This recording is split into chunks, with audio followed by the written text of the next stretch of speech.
Hello, my name is Casey Loomis, and in this video I will show the tables needed in order to add custom recipes to the food planner. The tables created will resemble the existing tables in the SR26 database, which are used in the RDI calculator. That being the case, the recipe tables will be easily added into the existing code and treated as if they are individual foods, even though they are a collection of foods.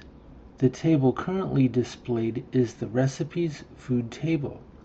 This table shows various details about the foods which make up the recipe. The table comes from two different recipe tables.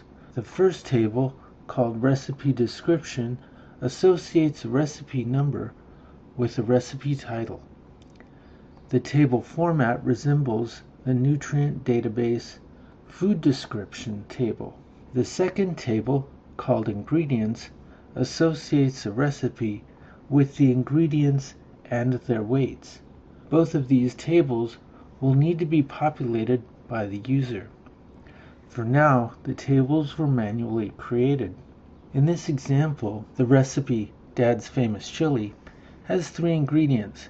We know each ingredient's nutrient database number, the 4th column, and we also know each ingredient's total weight using information from columns 6 through 8. With this information, a full picture of the nutrients a recipe provides can be created.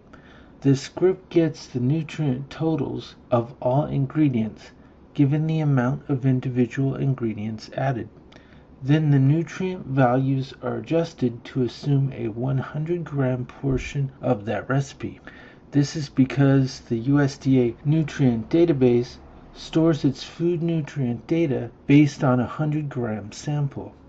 The query to calculate a recipe's nutrient value would only need to be run if a recipe were created or modified. Once a recipe's nutrient table is created, it would be referenced in the app as if it were a single food, except that it wouldn't get a food group associated with it. Otherwise, it would be treated exactly the same. This ends the video to show the tables needed in order to add custom recipes to the food planner.